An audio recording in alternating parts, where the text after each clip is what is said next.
Welcome to the Gearbox Podcast with Jimmy Purdy. We're bringing together industry leaders and those in the daily grind. Whether you're a tech looking to level up or a shop owner navigating the business, or just here for some real talk about the automotive world, we're finding the common ground in entrepreneurship and picking up some valuable tips along the way. So buckle up. Let's shift into gear. Right? Let me get my camera here. My side profile look. That's the new fancy way, I guess. That way it's just the side of my The new face. fancy way? Yeah. Got it. You're not supposed to look directly at it. It might trigger somebody. Am I supposed to turn like this the whole time Yeah, and exactly. act like I'm looking away at it from everybody? Well, you don't want to intimidate anybody when you're staring straight. Get them all tore out the frame. Well, thanks for getting this locked in. We've been talking about it for a little while. Yeah, it's been a crazy week for me. School's been out all week, so Well, we it's been get a like crazy year, you know. it has been a lot of stuff's going on in the past year or two, and this year even. Yeah. Well, you always got crazy stuff going on. Well, yeah. It seems like chaos kind of follows me. I guess you could say. Do you think it's the chaos following you, or do you think you just attract it? It might be that natural law of attraction type of situation, right? I'm just a magnet for the chaos. It might have something to do with I always, you know, I guess the way to look at it is I've always been kind of a leader and not a follower. So I'm kind of objective to many things, when people say something or do something, I'm like, hold on a second, let's think about this a little bit more clearly, or maybe this, you sure about that or something? And it seems like when you don't just follow the path and stick with that status quo of everybody else, it seems that, at that point, things happen, we'll say, right? You're making people think, and they don't like it. I think is what the problem is. Like, hold on a second. I can't just follow along.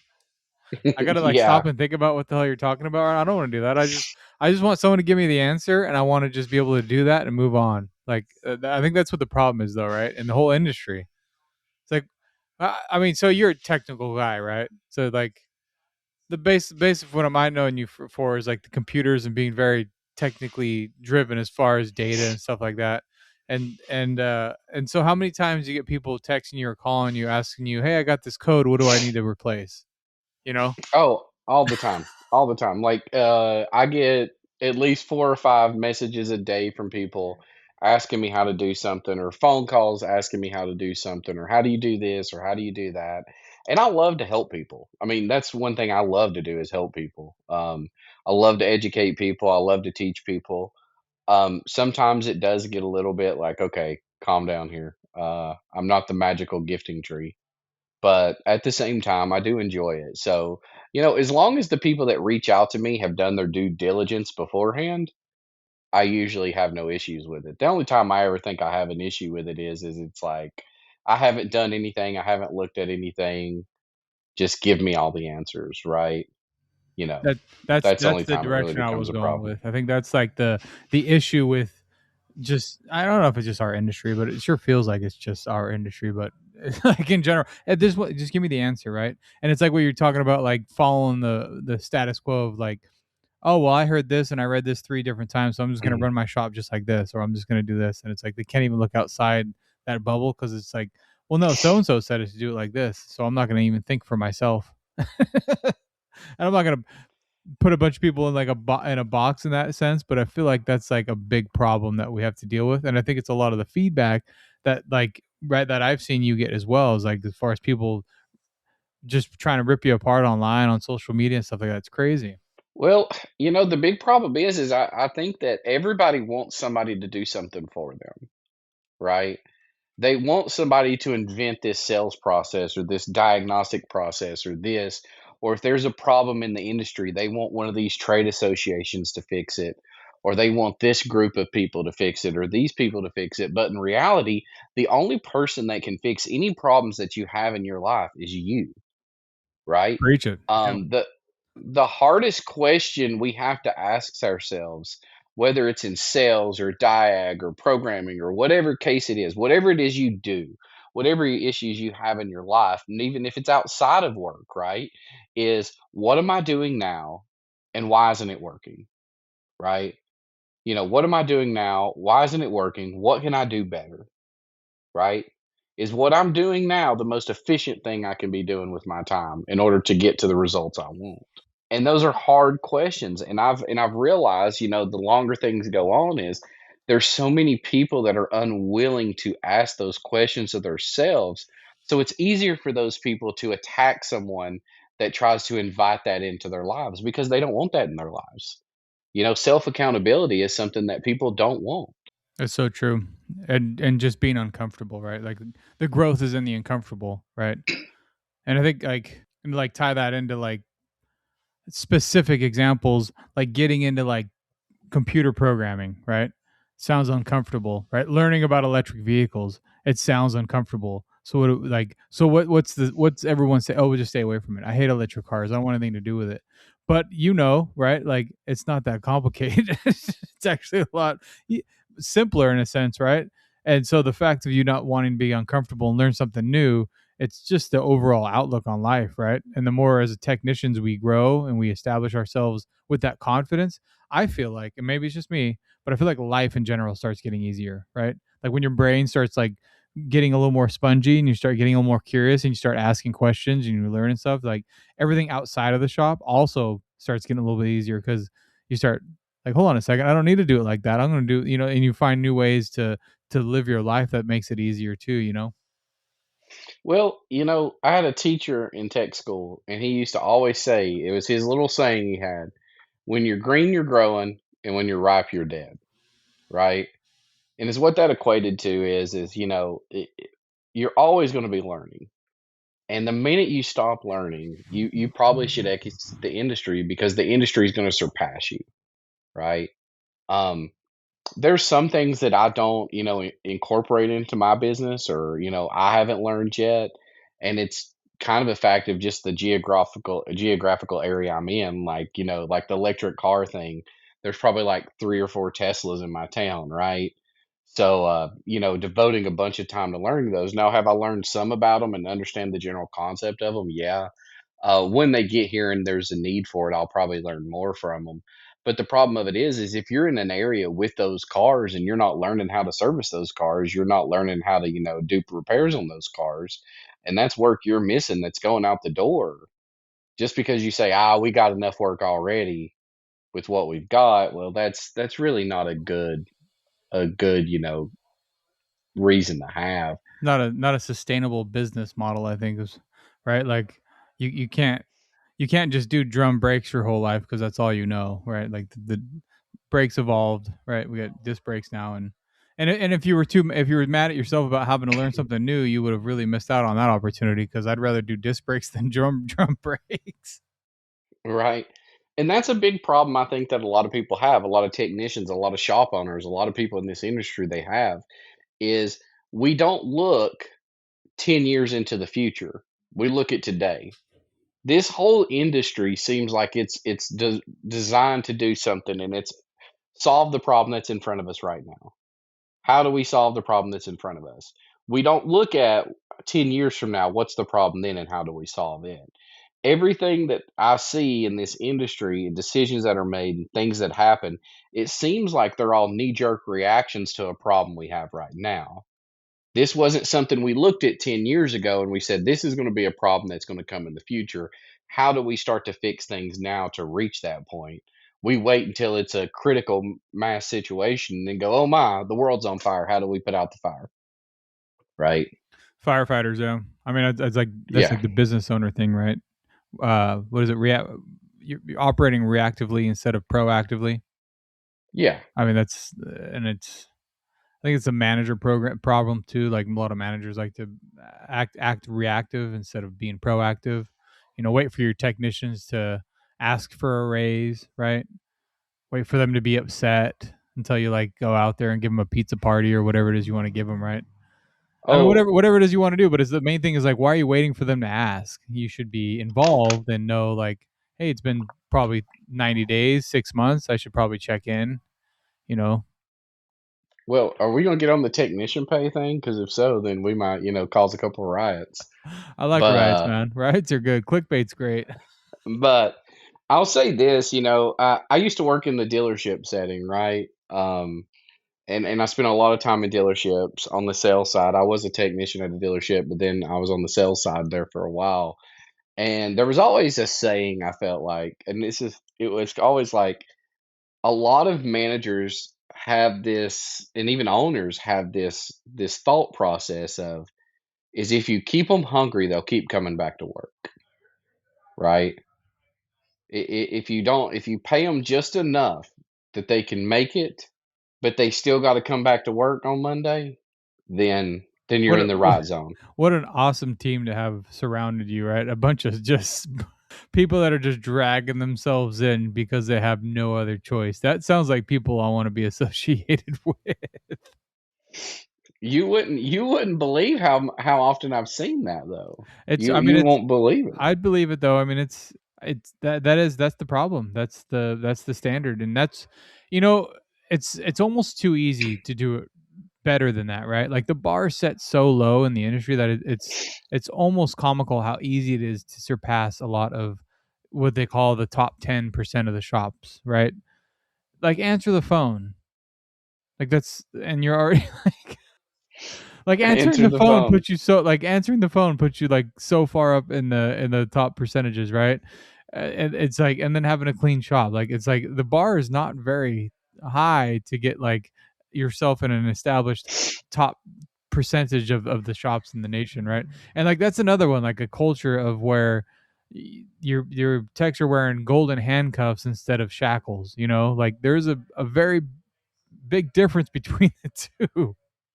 And I like the thought of golden handcuffs, right? Like, yeah, you have to show up and you have to work. Like, you are going to work when you're here, right? Like, you're gonna have to fix cars, and you're gonna have to further education, and you might have to stay up late and do some training seminars. And yes, it's gonna be a little bit of work, but you're gonna be paid very well. There's gonna be snacks and drinks in the fridge, and we're gonna have company barbecues, and we're gonna take care of you.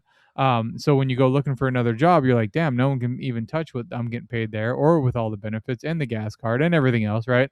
But yeah, the standard is high. Like I need you to keep your ACs up to date. I need like all that stuff, right? That's like hard. Mhm. It's golden handcuffs. Like, yeah, you're handcuffed here, but they're gold, so it's good. A Yeah, lot I better don't than think shackles and fucking right? ball and chain. That's how most people feel, is it's like a ball and chain, they're tied to their job. It's like, "Ah," Well, you it's because know? and it's like you said, because if they quit or got fired, like they are so close to like being zero in their bank account. Like that next day, they might not be able to afford lunch, and it's like that's not cool, man. And that brings up a thing of mine is I've seen some other people in this industry talk about, how their technicians spend their money and equate that to why it's not our fault we don't pay them enough. It's that they can't manage their money, right? But when I hear stuff like that, I go, "Well, well, you like to go spend money on frivolous things as an owner, right? You like to have that boat. You like to have that side by side. You like to go to the movies. You like to go out to eat at dinner.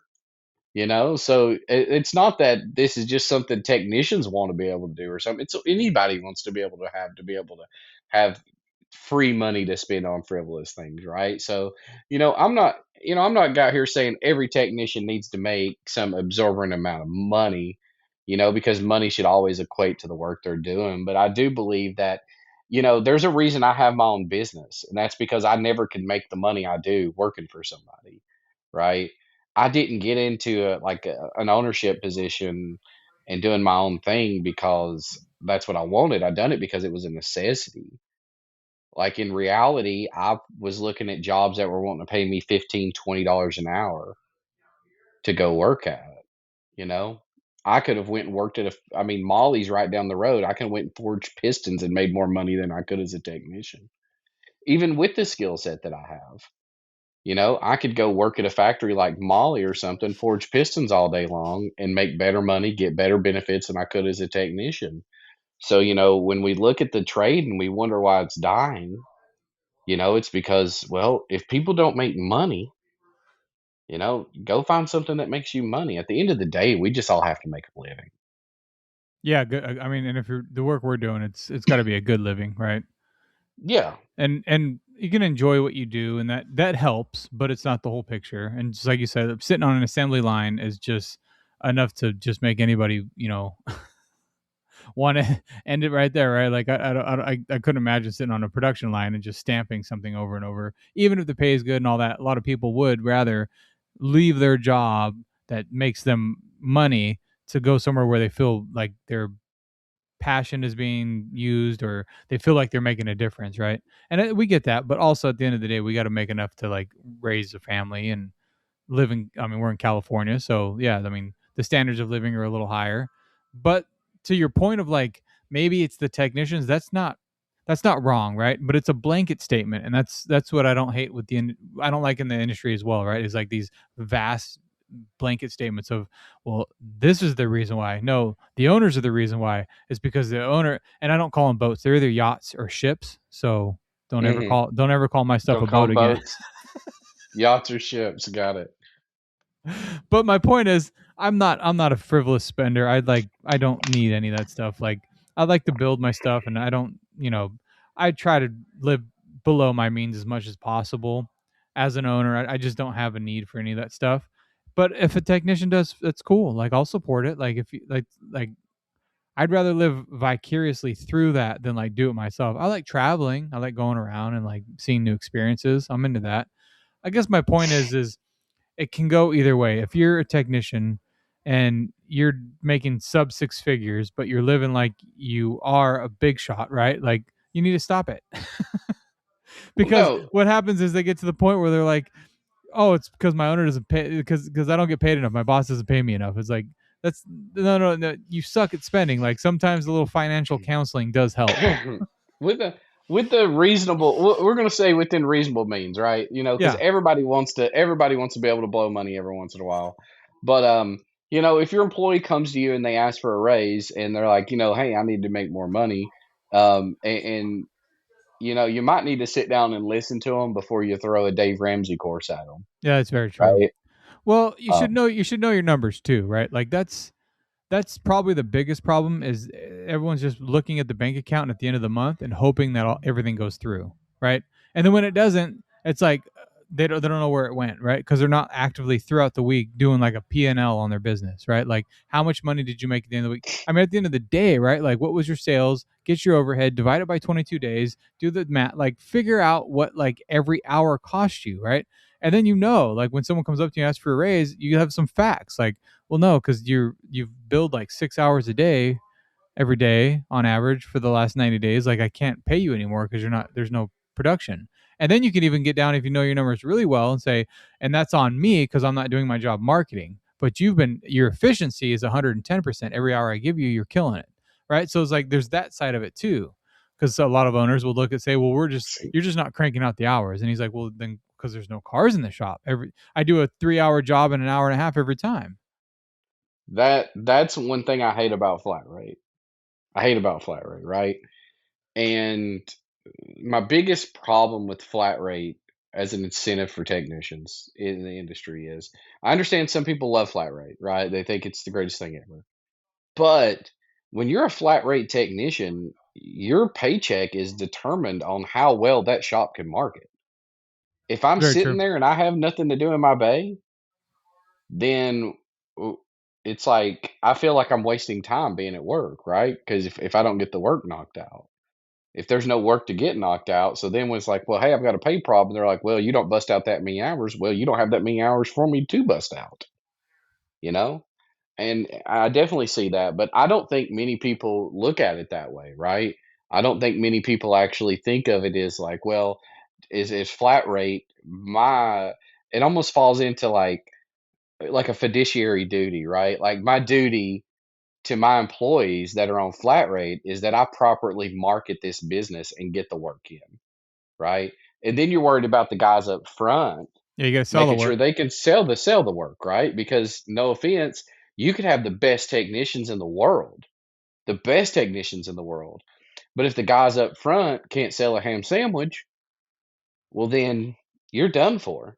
I remember what was it there was somebody freaking out in one of the groups. There was something going on that they sold somebody a used transmission and the customer declined buying the warranty, right? And my thing was like, why did you ever let them buy a used transmission and decline the warranty, right? Yeah, it Because shouldn't have your been an duty, option. it shouldn't have been an option. But you had a weak salesperson up front that done that. Well, and then I think the defense was, well, it was over text message or something. Well, first off, we shouldn't be trying to close deals over, I don't like Very this true. whole you send them the invoice and they pick and choose what they want to buy. I don't think that's sales, Nope. right? Um, but that's my thing is you got to be able to close that and you have to be able to sell that customer. You have to be able to show like this is why you need this. For me, and the way I look at it is, and when I was always in sales, is not offering that to a customer is a disadvantage to that customer. Yeah, You're yeah, just it's a disservice. You're yeah, yeah, disservice. absolutely. It's it's too easy for most, I think, is a big problem, right? Like to be a service writer, service advisor, salesperson, whatever you want to title, service assistant, service manager, whatever you want your title to be, you're sales. It's sales, right? I mean, and whether your Right. techs are on flat rate or hourly. I mean, in California we can't do flat rate, so we got like bonus hybrids, pay scales, and all that kind of stuff. I mean, honestly, I'd rather have my guys be on hourly so that way that thought isn't like of that. Like I like the thought of hourly because it puts the pressure on the sales team, puts pressure on me, and then it's like, hey, if I need you to like clean up because your bay's a mess, like I can hold that standard and you're being paid for it, right? So it's like if I ask you to do something outside of like just working on the car, I can make sure that's taken care of as well. You know what I mean? Like, So hey, go help Johnny with putting that trans in. Like, oh, that's not on my ticket. Like, so it's like if they're hourly, it's like it's not even a conversation. You're gonna go help them right now. when I hear those bonus plans, I always think you got to sell a purple car on a Tuesday.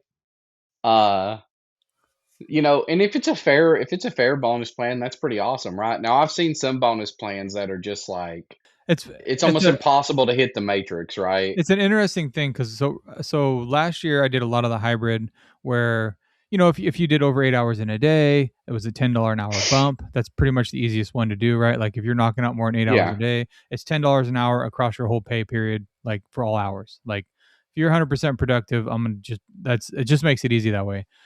And so I had an issue with I don't know if I call it an issue, but it was conversations about constantly wanting to make sure every single labor line was included, right? And it turned into like, hey, can you help him? Oh, that's not on my ticket. Or I was like, can you just check this in real quick? Just give it a quick oil clean, like clean it up, see where the leak's coming from. How much time am I getting for that? Can you pull the wheel off and just check the brakes? How much time am I getting for that? It's like, and the amount of time I was spending explaining it, it was like it would have just been done, like 5, 6, 7 minute tasks, right? So I was like, you know what? I'm getting rid of the bonus plan. I did that. All the production went up. And so just last week, I gave another an opportunity to say, hey, do you guys want to go back to a bonus schedule? Right? If you guys do over 170 hours in a month, I want to make sure you're making more. Not one of them. I think actually one of them took up on the offer, but everybody else was like, no, I'd rather just stay just flat hourly. I don't want to worry about my production. I just want to get here and work. I'm like, all right, well, you guys are putting up good numbers, so I just want you to know that I appreciate that, and I want you to be compensated when you have a good month. But if you don't want to, like, that's fine. I don't like it's just I think interesting, right? It's just like they just want to work. They just want to do their thing. It's like I get it. I don't know if you've ever been a flat rate technician, Jim. I have not. No. The stress of that, man. The stress that puts on you. Just imagine this, like, I'm working for a dealership that's the legitimate good dealership, right? But I still on my desk, on my toolbox, I've got a notepad that I'm writing down every job I do and how many hours it is. And then I'm going against what I'm getting paid and making sure that's correct, right? That makes sense. Um, and is it because I think they're gonna cheat me? No. Do I think somebody's capable of making a mistake? Yes, I do, right? But the stress that puts on you doing flat rate like that stress is, because then you're gonna rush jobs. You're gonna do things that, you're maybe not gonna double check those torque specs before you run over there and torque something down, right?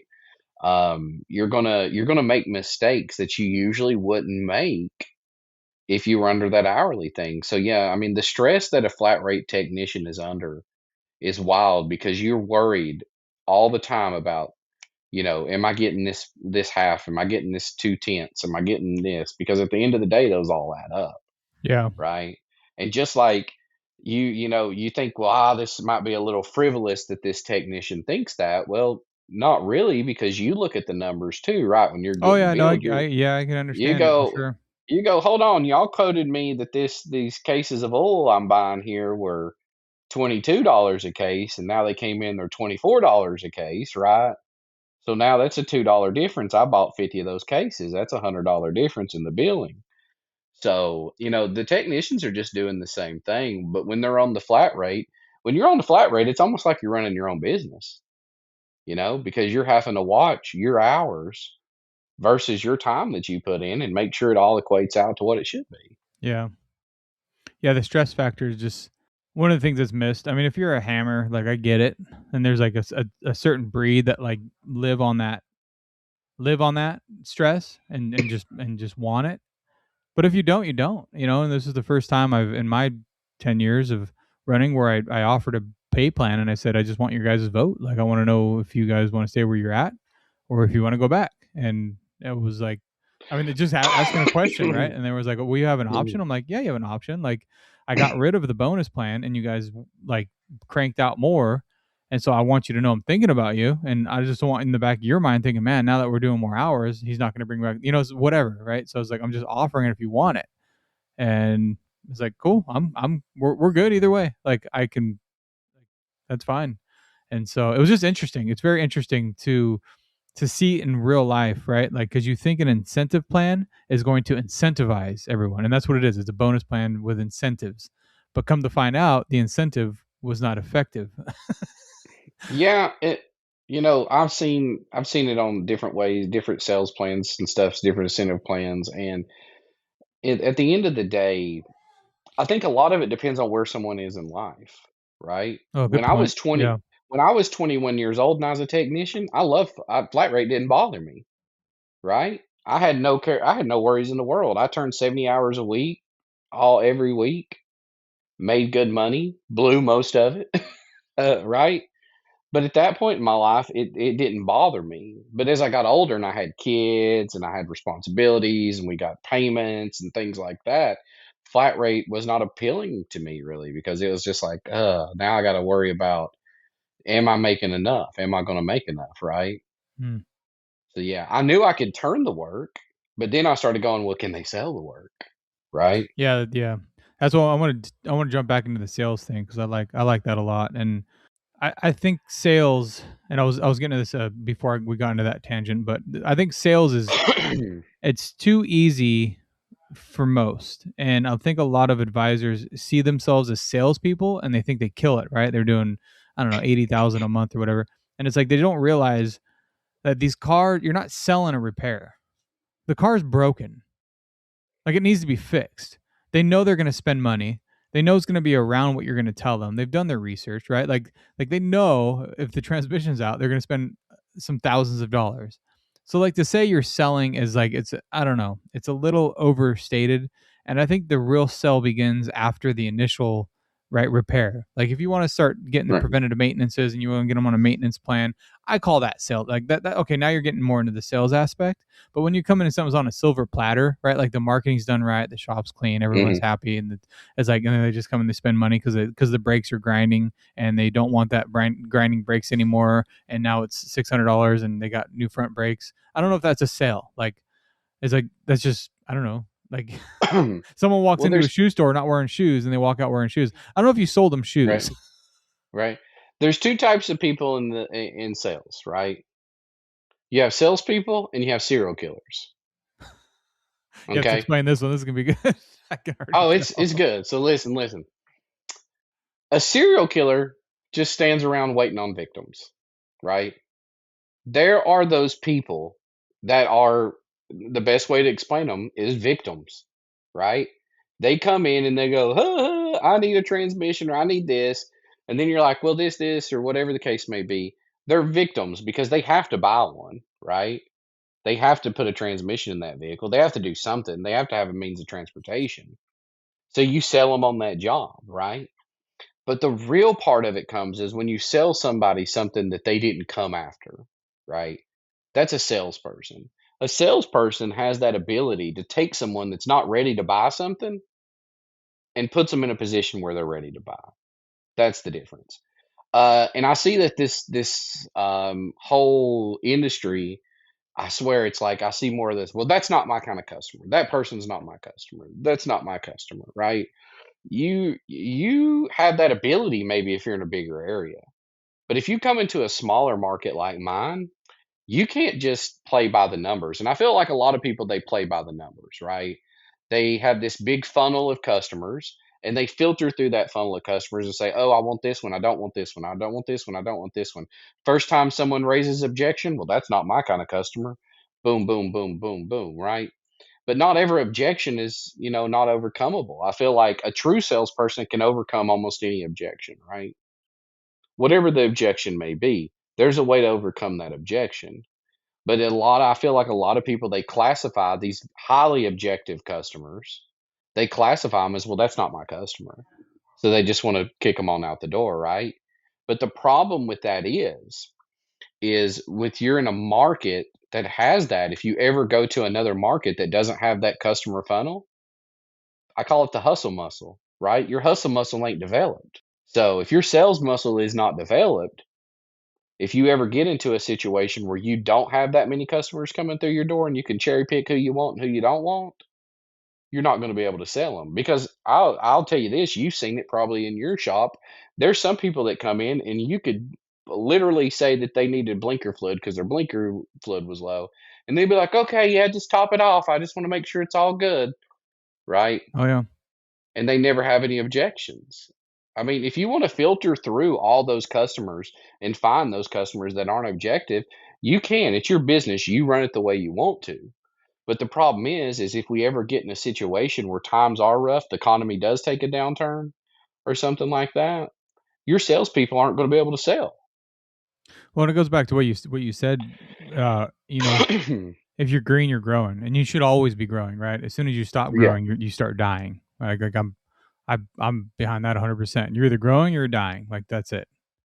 And so if you're filtering through customers, you're not actively bringing in 40% new customers every year, then you're starting to die, right? And Hmm. you can retain a lot, but eventually they're going to age out. The customers themselves are going to die, right? Who's to say that their kids are going to keep going to you? Like, oh, I got loyal customers. Like I hate to tell you, not one customer is loyal. Not a one. Not one. I mean, maybe one. Maybe your mom. Like my mom's pretty loyal. I don't think she'll go anywhere else for anything. But maybe. I don't But think even so though. in but even in that regard, right? Who's to say a customer isn't going to open up a magazine, see the new ad for the new Hyundai Sonata, and be like, "Oh my, I just love the way that looks," and they go buy it. Well, that customer is now dead to you for how many ever years until that thing runs out of At least warranty. 6 years. You know. Yeah. So you've lost that customer. So now I don't have anything to replenish that because why? I've kicked out all these customers that I thought were they're bad. I don't understand why all these shops spend so much money on marketing to bring in customers and then To they say no just on the phone.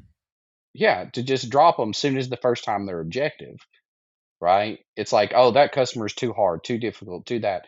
I like to play a game with customers. And it's funny because while in my business now I don't do it, I'll be at other shops and there's some of the shops that I deal with and stuff like that, and the phone's ringing. I know some of them very personally well, and I'll answer the phone when everybody's busy, and I'll talk to a customer and I'll get them to come in. The biggest thing I've seen though is that people want to try to sell the cost. The customer will call and they'll ask what the cost is of something. Well, it's like, hey, you need to let us bring it in to evaluate it, right? Stop trying to sell the job over the phone. Sell appointments, right? Just I love like it. Yep. when just like in car sales. We didn't try to sell you a car over the phone. We tried to sell you an appointment why you needed to come in and buy the car, right? That's a good point.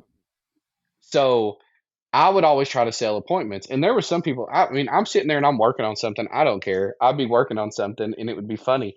I would drag this conversation out for 10, 15 minutes. Um, just and finally would get an appointment out of them. And I thought it was funny because Junior one time I was at this shop, Junior, and I don't advocate for mobile technicians to answer the phones at shops they work at, but some of them are cool with me doing it because they know I can handle customers. And Junior's like, "Dear God, JK, would you just not hang the phone up on that guy?" I was like, "No," because I was going to sell him. Because like when I walk into a sales position, it's not about anything to me other than winning, right? It's winning. When you walk into a sales scenario, either one of two things happen. They sell you on why they're not going to do business with you, or you sell them on why they need to do business with your shop, right? And it's Yeah, easy, yeah. it's really not a hard task, but I feel like the salesmanship part has kind of just gone to the wayside now. Like we don't have that anymore. We don't have salesmanship. It's like this is what it is. If you don't like it, well, we're not the shop for you. Hey, sorry to cut in, but I got to let you know about our exclusive coaching partner of the Gearbox podcast, Repair Shops of Tomorrow. If you're ready to take your shop to the next level with proven strategies for profitability, ARO growth, and operational efficiency, visit repairshopsoftomorrow.com and start shifting your business into high gear. Well, and I've said it before too, where it's like the tech turn owner, right? And then like you need me more than I need you, right? Like I'm the technician, right? So I'm special, and your car is broken, so you need me, and I know everybody else is 2 weeks out, so I can just hold on that, right? And just like sit on my little pedestal and be like, oh, you're gonna do what I say, right? And if you don't want to pay my prices, too bad for you, right? And it's like, and I think that's the mentality, especially when you get in the overwhelmed mentality of like first starting to open a shop and all that. And I mean, that's for my personal experience. And once you, like you said, you sell the visit, right? Like I need you here. Why do I need to be here? Well, you'll know once you get here, like because we're Yeah. different, right? It smells W- nice, it's clean, it's fresh. We're gonna smile. We're gonna meet you in the service bay, all that kind of stuff. One thing that I think a lot of people don't understand about sales is sales is not about being this aggressive shark of a killer, right? Even though I've been working on a little sales class and I call it from baby shark to great white, right? But how to become that person who can sense blood in the water and know when to attack. But that being said, when we're looking at the sales perspective, right? When we're looking at that, we really, really have to be able to not have that serial killer mentality. We have to be that guy and we have to have an empathy. If you don't have empathy, then you can't sell, right? That technician turned shop owner that answers the phone and he thinks that they owe him for even giving them the ability to work on his car or something. That's how a lot of these guys feel. They feel like these customers owe them some gratitude and they've never done anything for them in the past, right? Yeah, yeah. Um, that kind of mentality tells me that you don't have empathy for the customer, right? Now, Hmm. I'm not saying that that empathy has to be a discount or this or that, but sometimes just hear that customer out, see what their story is. Oh, I'm so sorry this happened to you. I mean, I understand this could be a problem. I understand, when these big purchases come up in life that sometimes they're unexpected, right? If you show a little empathy to that customer, that goes a long way. It's not saying, "Oh, we're gonna drop our pants and, cut the bill because they're going through a rough time," but a lot of times people just wanna be heard. So if you're not listening to what they're saying and you're just going right back at them, then, well, you're not listening to that customer, and that's why they're not gonna do business Well, with you. and part of it, I think, is the confusion between empathy and symphony, symphony. Symphony like a doo doo doodly. Yeah, like the like bittersweet symphony, symphony. I can't. I lost it, man. I screwed Symphony, you up I too, think. man. What is it? It's Yeah, empathy. I don't know. Empathy. New I can't even say empathy now. I'm from the South, so I can't pronounce anything right. Symphony. You know what I'm trying to Sympathy. say. Sympathy. Sympathy. There it is. Sympathy. Yeah, Sympathy. whatever, man. I can't do it. So Yeah. I think those two are confused, right? And you know what the Yeah. difference between those two are? Is discounts. Yeah, I discounts, mean, that's right? it, right? Like empathy. If you have empathy for someone, you can listen to them. You can hear them out. You can give them. Otherwise, you just give them a discount. Now you feel sorry for them, right? That's it. That's what it is. It's you just feel sorry for someone, so you give them a discount and you sell them a discount. And I think those two are confused, right? And for me, I was very confused between the two. It's like, of course, I care about people. I felt bad for them, so I gave them $150 off that service, but I'm still here to be God's gift to the world, and so they're going to do it at my schedule, right? So I didn't have like you just said, I didn't have the empathy behind it. I was just giving them a discount, thinking I was doing the right thing, and they're so very closely related emotionally, but they're so far different to actually execute, right? And I think that's Mhm. that's what makes a good salesperson, right there, is being able to differentiate those two emotions and totally separate them apart and understand where they're coming from, but also saying, yes, and I'm going to fix your problem, and this is how much it's going to cost you because these are all the values that we're giving you for that price, right? Um, yeah, it's huge, and it's like it's so missed, and it goes back to like you can have as many customers coming in your door as you want, right? These like some of these marketing companies are very good, right? They can push a lot of calls, but if you're Mhm. not getting them into the shop and you're not selling the services and getting them back in for more services and getting them on your flywheel, like it's all for nothing.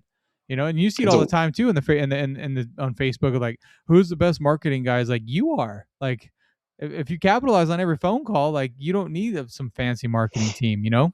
you gotta look at that close ratio. You have to look at that close ratio, right? And that includes the calls that call in, not close ratios of I've already got them in the door and now I've sold them extra product. You have to No, when look the at phone rings. the phone rings from phone ring to closing that deal. Absolutely. What Yep. is the close ratio, I right? love that. That's the close ratio. And if we don't know our close ratios, we never can improve on it. Because I feel like that's a big problem is that people want to be like, "Oh, my close ratio is this." But then hold up, is that people that were coming in the door begging you to work or is that people that were ringing the phone, Yep. right? Because if you're, close ratio should come from first contact to closing the And deal. new clients too. Like we don't want like return clients. Like I don't know if I'd even include that. Like first time callers from the moment the phone call to the close. Like if you really want to be hard on yourself, that's where it goes, right? Because it's like if you can't Yeah. get the car over the curb and then sell a new customer contact, like it's then you're not really doing much of anything. So if you've sold somebody something once, it's very easy to sell them again, right? Oh yeah. Because you've already sold them on the shop, you've already sold them on the service, you've already sold them on the quality of work, you've sold them on everything, right? You've done that. They've done work with you. That work was good, so now they're a customer, right? So you don't have to resell and resell and resell them each time unless there's some objection that comes up and we have to resell them, right? But is what you're saying though, if we're looking at those numbers, it should be new customers, cold calling the shop, and then, what's the close ratio on new customers? If you take that data and you pull out all the existing customers and everything else and you only go with new customers and you look and your close ratio isn't high, well then that tells you I may not have the right person answering the phone. Yeah. You know the interesting statistic on that as well is making sure that the close ratio isn't too high. And that's something that I just recently started looking into as well, because that means you're not charging enough. You should naturally have a fair amount of people saying no, right? And that's kind of Mhm. interesting to think about. You know, you want people converting, but if you're like 70% conversion, I don't know if there's a salesperson good enough to actually get that, that kind of conversion Well, rate. here's the thing about that. When we look at that though, what does the price matter when it's initial contact? Because you should not be selling the job over the phone. You should sell the appointment. Correct. Yep. How do we get them in the door? Right? How do we get them here? How do we get the car towed here? It's pretty easy. Because there's a lot of people that are like, oh, well, I'm just trying to see about the price. Listen, I understand that you may think there's a problem with the car, or maybe someone else looked at the car. But is what I want to do is I want to get the vehicle in here and let my technicians, my ASE certified technicians, take a look at your vehicle, you know, and we're going to give you the options that you have based on what we find, right? I'm not trying to sell you a head gasket at that point. I'm not trying to sell you a new engine, a new transmission, a new anything, right? I just need to sell you to get you in the shop, Yeah. I you think know? that's the part that's missed too, is that psychological anchor of why they're calling you. Are you at the dealer right now and they give you a price and you don't like that price? Well, it's typically because the service isn't going to meet what that price is, right? Like you're just not Mhm, happy. And I think we miss that anchor of like, why are you calling me right now?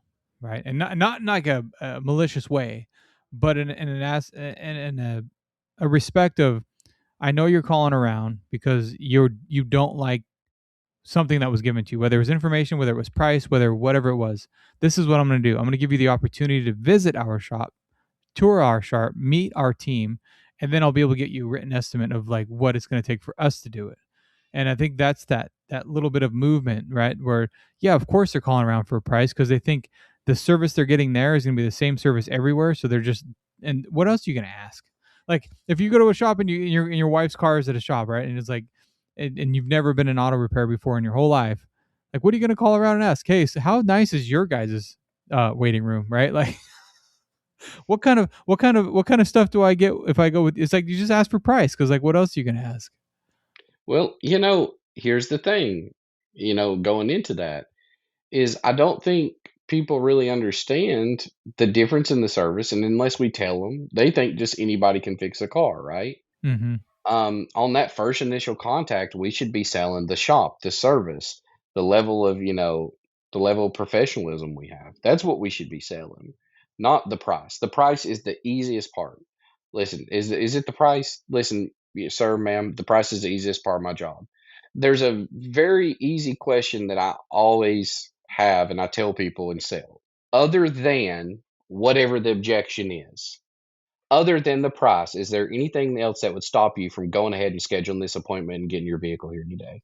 That's Other solid. than, Yeah, right? Other than, well, I've got to talk to my husband. Okay, well, let me ask you this. Other than the price and talking to your husband, is there anything else that would stop you from getting this vehicle here today? Well, no, I don't really think so. Okay, so let me ask you this. What information do you need to give your husband, or would you like me to give your husband a call and I can explain this to him? Right? Now we've got over the husband objection, right? Very easily. Either what information do you need to give to your husband, or would you like me to relay the information to him? Right. Now we got to the price objection. The price is the easiest part of my job. Right. We can justify the price. We can justify why it's going to cost more or what it's going to cost initially. But I feel like a lot of the times people don't even ask those questions.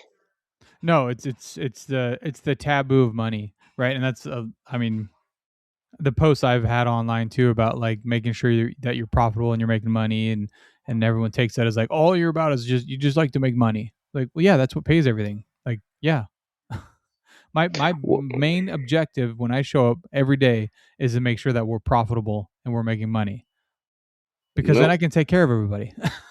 one thing we have to do though is we have to make sure that we are not putting that objective on them until we hear that objective from them. That's a good So point too. a lot of people will assume the objection is money. Everybody thinks the easiest objection or the number one objection is money. Money, money, money, money, money, money, money. It's like everybody thinks about money in this industry. It's all anybody cares about is money. In any sales, it's always money, money, money. The objection may not be money, right? And you may insult someone by thinking that, right? They may think, well, oh, he thinks I'm some broke dude or something. This guy thinks I ain't got money to do business with him, right? So we have to make sure we steer away from that unless they say it's because of money, right?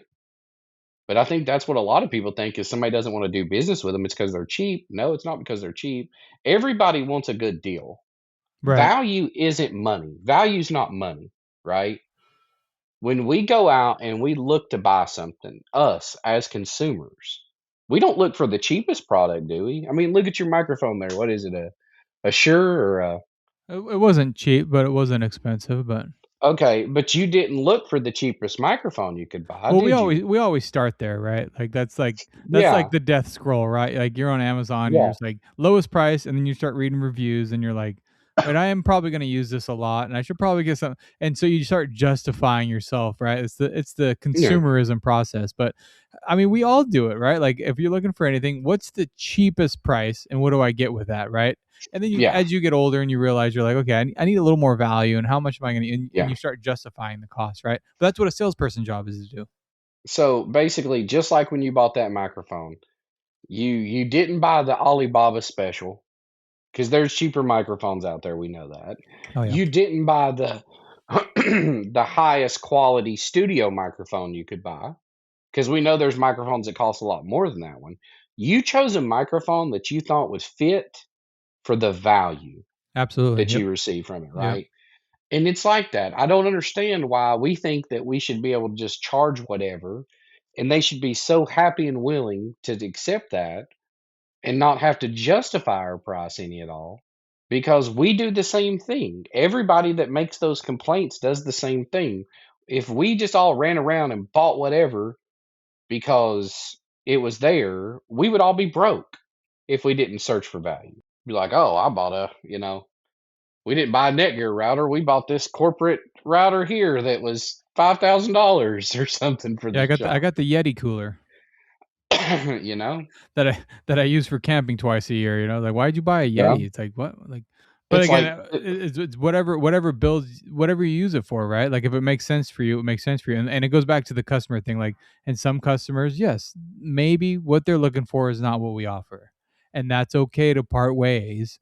But getting stuck in that trap of like, oh, they're just bottom feeders. I kick people out of my shop all the time. It's like, why? Why are you like? That's not a pattern. That shouldn't be a pattern. It should be the exception, right? Like every once in a while, you're gonna have a DIY or someone that just, hey, I got my own parts, and yeah, maybe I'll help them. Like I have a rule that we don't do customer supplied parts, but if someone comes in and they're knowledgeable and they have a specific thing they bring in with, it's like, you know what, we'll put them on for them, right? It's just you can't just put like a black and white on it. Not for me anyway. Like there's so much gray, and there's a opportunity for money to come in the shop and for to make a customer happy. Like we can do that, but you got to be smart about it. You can't just say yes or no for everything. I think, yeah, because when we go into the customer supplied parts thing, right? Let's say a customer's car comes in and you have a part that you're going to order to put on it, and it's a aftermarket part, right? Well, the customer comes walking in with a new old stock part that they found that's original GM or Ford Moco or whatever the case. The dealer's discontinued that part. You can't get it from the dealer. Your only choice is aftermarket. Well, of course, I'm going to put that part on for them if they want, right?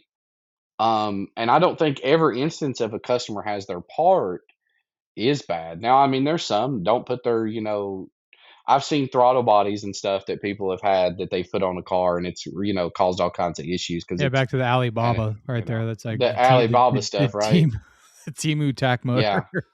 But if they have a credible part, that's the thing. You have to explain to them, and recently I had a conversation with somebody about setting customer expectations up front, right?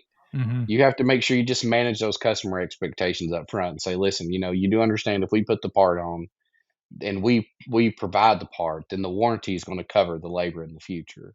However, if I use your customer supplied part and that part fails, when we go to replace that, I'm going to have to charge you again for the labor, and then we're going to have to get another part to replace that. When you understand that, right? If we set that customer expectation up front, then we kind of shield ourselves from that. Yeah, and then you got to keep your GP numbers up too. So we have an hourly rate that compensates for our lost GP revenue on the parts. So it's like, yeah, if you want to bring your parts in and we agree that we'll use those parts, then this is what the labor is going to cost to put it on, right? And it covers the Hmm. shop, right? And it covers the us making the same amount because I'm not going to make less money doing the same job, right? If we have other work lined up, so yeah, we just charge a little bit more on our hourly rate to make up that difference, and we tell them that like then this covers if there's any issues, we'll make sure our workmanship is still covered. And it's people have weird reasons for bringing in their own parts, right? And part of the time it's not because they're trying to save money. Maybe they bought it and they got in over their head and now they can't return it because it's been too long, right? They bought a part and they're like, oh, I'm going to tackle this in my garage. Me and my dad are going to do this together. Their dad gets sick and now they can't do it together. And now it's been 3 months and they can't return the part. And it's like, there's so many circumstances, right? That's a really, really weird one, but it happens, like you're just going to say no and let them go and have them go somewhere else to spend money. It's too hard to just draw the line. Everybody screams liability. Everybody screams Oh liability. It man, it's seems like just that's everybody's favorite like default. discussion to go Yeah. to I'm is gonna get liability. sued. No, you're not. Nobody gets I'm sued gonna for this get shit on. sued. I'm gonna get sued. And you know what I always say? Can you please show me the case law? The case law where anybody's been sued and the plaintiffs won. Can you show me the case law that where somebody's put on a customer supplied part and then that, and then somebody said something about the thing with the roof skin and the Honda thing one time when we were talking about this, and I was like, whoa, whoa, whoa, whoa, whoa. That has nothing to do with the customer supplied part. That has to do with deviating from the OEM standards where they glued on a roof skin. That has nothing to do with the customer supplied part. I couldn't find any, and I looked pretty hard. I could not find any case law to suggest someone was being sued for putting on a customer supplied part. And if that's the case, if you're afraid of that liability, then you just draft up a document that's going to release you of liability for anything that may happen from that customer supplied part, right? I mean, you can get a part from the parts store and it can fail and cause a catastrophic whatever. You think the parts store, you think you're going to be able to go up against the attorneys of the parts store? Mhm. Like if something really like Yeah.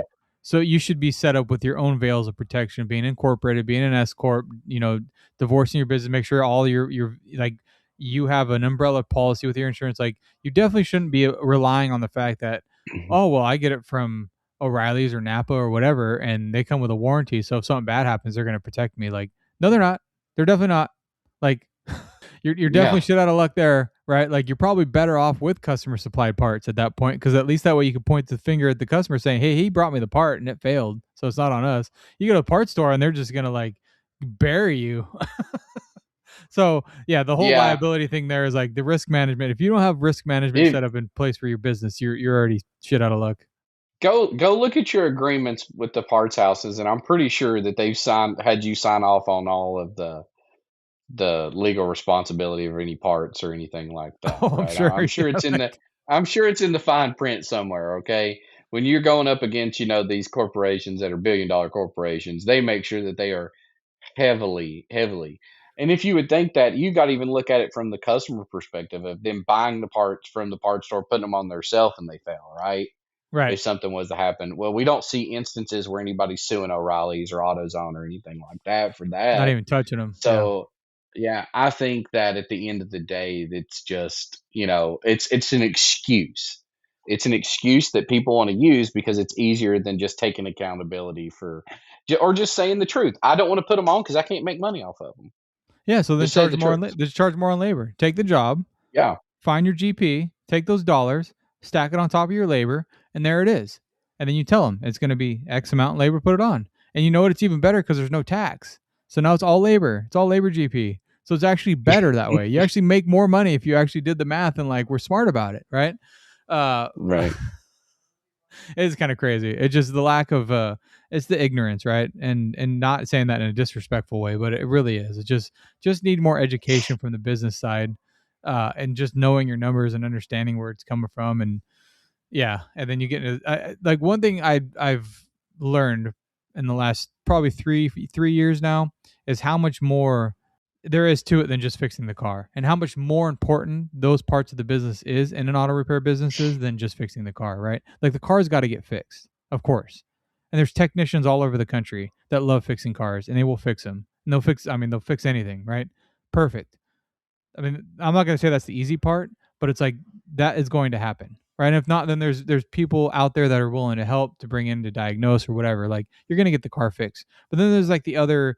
I'd even venture to say it's like close to 60 or 70% of it of like the marketing, the sales process, the actual selling of the shop. That's like so much more important than fixing the car, and that's what's missed. And in my opinion, I think that's what's missed for 90% of the shops out there. Well, it depends on whose eyes you look at it from, right? Because in a technician's eyes, right, a lot of these technicians, and some of them I like to call them the elitists, because they think if you can't fix a car as good as them, then your input's invalid, right? Um, Yeah. but a lot of from the technician's eyes, the most important thing is fixing the car and fixing it correctly, right? As it should be. From from an ownership eyes, you should be saying, do I take care of the customer? That's the most important thing, right? How do I take care of the customer? How do I run a profitable business? Right? Those are the things. And when we talk about taking care of the customer does not mean that you have to beat them into this submission, into this process that you have, right? You don't have to beat that customer into submission. That's not taking care of the customer. Is what's taking care of the customer is making sure that that customer leaves satisfied, right? Their problems are taken care of. And if it means that you have to bend a little bit in that process to gain their trust or earn their trust, well, that's understandable, right? But we can't expect someone to walk in off the street who's never done business with us and just be like, "You're going to do this, you're going to do this my way. Da da. Your parts, I ain't using your parts. This here, no, no, no, no. This here, what? We can't do that to a customer. because that's very off-putting to a customer. Oh yeah. Now, if we do it respectfully, right? We can do it respectfully and say, well, like, I understand that you have these parts. Is there a reason you want to use these parts? Let's find out why they want to use them first, right?